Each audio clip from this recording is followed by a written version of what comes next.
पूर्णिमा अपनी माँ की मौत के दुख में खोई हुई थी। वो घर के बाहर बैठकर रो रही थी। तभी वहाँ एक गाड़ी आकर रुक गई। घर के सामने नई गाड़ी देखकर पूर्णिमा चौंक गई। वो गाड़ी फूलों से सजी हुई थी। ये नई गाड़ी हमारे घर के सामने आकर क्यों रुक गई? किसकी गाड़ी है ये? तभी पूर्णिमा को उसकी जिंदगी का सबसे बड़ा दुख पहुंचा। गाड़ी में से पूर्णिमा का पिता मोहन नीचे उतरा। मोहन शादी के जोड़े में था और मोहन के बाद एक औरत बाहर आई। पूर्णिमा को समझने में देर नहीं लगी कि उसके पिता ने दूसरी शादी कर ली है। आओ आओ रत्ना, आज से ये घर तुम्हारा है। वाह, बड़ा सुंदर घर है आपका। लेकिन तुमसे सुंदर नहीं है। चलो अंदर चलो। पूर्णिमा रो रही थी, लेकिन उसके पिता ने उस पर ध्यान ही नहीं दिया। मोहन की नई बीवी रत्ना ने पूर्णिमा को देखा और कमरे के अंदर जाने के बाद उसने मोहन से पूछा, वो घर के बाहर जो लड़की खड़ी है वो कौन है? वो असल में वो मोहन घबरा गया, लेकिन तुरंत खुद को संभाल कर कहा, वो मेरे घर की नौकरानी है। बेचारी के माँ बाप मर गए हैं। यहाँ आकर रो रही थी तो मैंने उसे काम पे रख लिया। वाह, कितना बड़ा दिल है आपका। लेकिन वो अभी भी क्यों रो रही है? माँ बाप को याद कर रही है शायद। मैं चाहे जितना भी प्यार दे दूं, माँ बाप की जगह तो कोई नहीं ले सकता ना। हाँ, ये तो बिल्कुल सही कहा आपने। आप कितने अच्छे हो। हाँ हाँ, खैर अब जाओ, मुंह हाथ धो लो। मैं पूर्णिमा को खाना बनाने के लिए कहता हूँ। रत्ना मुंह हाथ धोने के लिए बाथरूम में चली गई। तभी मोहन ने पूर्णिमा को बुलाया। पूर्णिमा, अरे पूर्णिमा, इधर आ, करम जली, इधर आ। पूर्णिमा रोते हुए आई। पापा, आपने फिर से शादी कर ली पापा। चुप, एकदम चुप। आज से तू मुझे पापा कहकर नहीं बुलाएगी। मैं तेरा बाप नहीं हूँ। मुझे तो बेटा चाहिए था, लेकिन तेरी माँ ने तुझे जन्म दिया। आज से तू इस घर की नौकरानी है। और रत्ना को कुछ भी बताया ना तो मैं तुझे इस घर से तो क्या, इस दुनिया से निकाल दूंगा। हाँ। पूर्णिमा के पास जाने के लिए कोई जगह नहीं थी, इसीलिए उसे मोहन की बात चुपचाप माननी पड़ी। उसने अपनी नई सौतेली माँ के लिए खाना बनाया। ये लीजिए मालकिन, खाना बन गया है। अरे वाह, तुमने इतनी जल्दी खाना बना लिया। Good girl. अरे रत्ना, ऐसे इतना सर पे मत चढ़ाओ, नहीं तो कुछ दिन बाद ये सर पे चढ़कर नाचेगी। हे तू जा, अब हम खाना बनाएंगे। पूर्णिमा रसोई में ही सो गई। उसकी माँ को मरे हुए सिर्फ एक हफ्ता हुआ था। पूर्णिमा अभी भी उस सदमे से बाहर नहीं निकल पाई थी। स्कूल जाते वक्त वो अपनी माँ को हंसती हुई देखकर गई थी, लेकिन लौटकर उसने देखा कि उसकी माँ जमीन पर लेटी हुई है और उसका शरीर सफेद चादर से ढका हुआ है। माँ, माँ आपको क्या हुआ? माँ, माँ बात करो। माँ, माँ आपकी तबीयत खराब है क्या? कुछ तो बोलो ना माँ। माँ। पास में ही मोहन बैठा हुआ था। उसने कहा, वो बात नहीं करेगी, वो मर चुकी है। मर चुकी है मतलब? कैसे हुआ ये सब? जाते वक्त तो माँ एकदम ठीक थी। अरे मौत कब और कैसे आ जाए ये कौन बता सकता है। चल हट जा, तेरी माँ को शमशान ले जाना है। पूर्णिमा अपनी माँ को छोड़ना नहीं चाहती थी। वो अपनी माँ की लाडली बेटी थी। उसकी माँ उससे बहुत प्यार करती थी। वो अपनी माँ की डेड बॉडी को जोर से पकड़े हुए थे, लेकिन मोहन ने जबरदस्ती पूर्णिमा को वहां से हटा दिया और घर के बाहर फेंक दिया और फिर डेड बॉडी लेकर वहां से चला गया। उसके बाद पूर्णिमा ने और कभी अपनी माँ को नहीं देखा।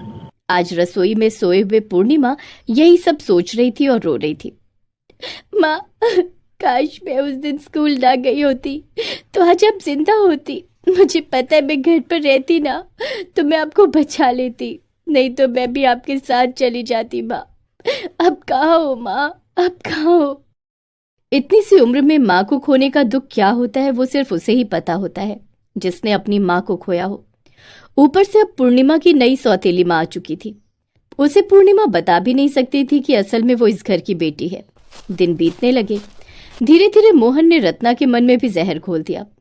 रत्ना पहले पहले तो पूर्णिमा के साथ अच्छा बर्ताव करती थी, लेकिन धीरे धीरे वो भी पूर्णिमा से दिन रात बस काम करवाने लगी। पूर्णिमा सुबह से उठकर घर का काम करती थी और फिर स्कूल जाती थी। स्कूल से लौटकर रात तक वो फिर से घर का काम करती थी। इसी तरह दिन बीत रहा था। पूर्णिमा को कम से कम स्कूल में तो थोड़ा आराम मिलता था, लेकिन मोहन को तो बस एक ही चीज से मतलब था, उसे बेटा चाहिए था।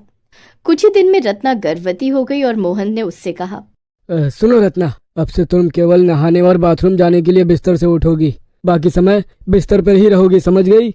अच्छा, और बिस्तर पर मुझे खाना लाकर कौन देगा? क्यों, पूर्णिमा है ना। वो तो स्कूल चली जाती है। हाँ तो नहीं जाएगी स्कूल, वैसे भी पढ़ के क्या ही उखाड़ लेगी। ए पूर्णिमा, आज से तेरा स्कूल बंद। आज से तू बस रत्ना का ख्याल रखेगी, समझ गई? पूर्णिमा को पढ़ाई लिखाई करने में मजा आता था, लेकिन वो भी उससे छीन लिया गया। वो रत्ना की सेवा करती रही।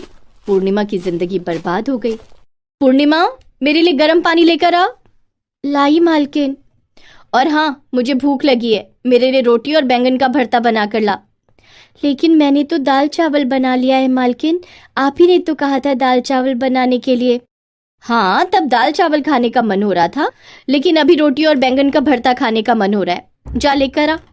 ए पूर्णिमा, रत्ना जो बोल रही है वो चुपचाप कर, नहीं तो। अभी रोटी और बैंगन भरता लाती हूँ मालकिन। हाँ, लेकिन उससे पहले मुझे एक कप चाय देकर जाना। ठीक है मालकिन, अभी लाती हूँ चाय। वो पूरा दिन रत्ना और मोहन की फरमाइश सुनती थी और रात को रसोई में सो जाती थी। कभी कभी उसे खाना भी नहीं मिलता था। वो सोए हुए बस अपनी माँ को याद करती थी। माँ, आप मुझे लेकर क्यों नहीं गई माँ? मैं अकेली यहाँ बहुत दुखी हूँ। रत्ना को गर्भवती हुए 8 महीने हो चुके थे। मोहन बेसब्री से उसकी डिलीवरी का इंतजार कर रहा था। कुछ दिन बाद रत्ना के पेट में दर्द शुरू हुआ। लेबर पेन की वजह से उसे अस्पताल में भर्ती होना पड़ा। इधर पूर्णिमा घर संभालने लगी। एक रात पूर्णिमा सोई हुई थी, तभी उसके सपने में उसकी माँ आई। बेटी, मैं कहीं नहीं गई हूँ, मैं यही हूँ, तेरे पास, तेरे दिल में। बेटी, फिर से एक बड़ा खतरा आने वाला है, तू सतर्क रहना, तुझे होशियारी से काम लेना है। सतर्क रहना बेटी, सतर्क रहना। पूर्णिमा की नींद टूट गई। माँ मुझे सतर्क रहने के लिए क्यों कह रही थी? क्या खतरा आने वाला है? नहीं नहीं, मुझे सतर्क रहना ही होगा। अगले ही दिन अस्पताल में रत्ना ने एक लड़की को जन्म दिया और उसे लेकर घर चली आई। रत्ना बहुत खुश थी, लेकिन मोहन गुस्से से लाल हो गया था। फिर से बेटी, लगता है ये रत्ना भी लड़का नहीं पैदा कर सकती, अब इसे भी मारना पड़ेगा। मोहन ने दुकान से मिठाई खरीदी और उसमें जहरीली दवाई मिला दी, लेकिन उसे ये मिलाते हुए पूर्णिमा ने देख लिया। मोहन ने मिठाई का डिब्बा रत्ना को दिया और कहा, ये लो रत्ना, मिठाई लाया हूँ, मेरे यहाँ से जाने के बाद खा लेना। हाँ।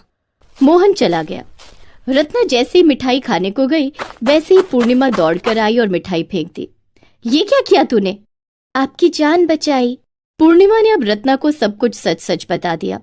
क्या तू उनकी बेटी है? तेरी माँ मर गई है, वो मुझे भी मारना चाहते थे। हाँ माँ, मैंने अपनी आंखों से देखा, लगता है मेरी माँ को भी पापा ने ऐसे ही मारा है। मेरे दिमाग में एक आइडिया है, आप और मैं मरने का नाटक करके पड़े रहते हैं और मोबाइल का कैमरा ऑन करके रख देते हैं। दोनों ने वही किया। कुछ ही मिनट के बाद मोहन वहां आया। मर गए दोनों। हाँ, इसी तरह पूर्णिमा की माँ को भी मारा था मैंने। अब मैं फिर से शादी करूंगा, मुझे बेटा ही चाहिए। तभी पूर्णिमा और रत्ना दोनों उठ गई। सब कुछ रिकॉर्ड हो चुका है, पुलिस भी आती ही होगी, आपका भांडा फूट गया है। पूर्णिमा की वजह से मोहन पकड़ा गया। पुलिस ने उसे अरेस्ट कर लिया। पूर्णिमा ने रत्ना को माँ कहकर पुकारा और माँ बेटी खुशी खुशी रहने लगी।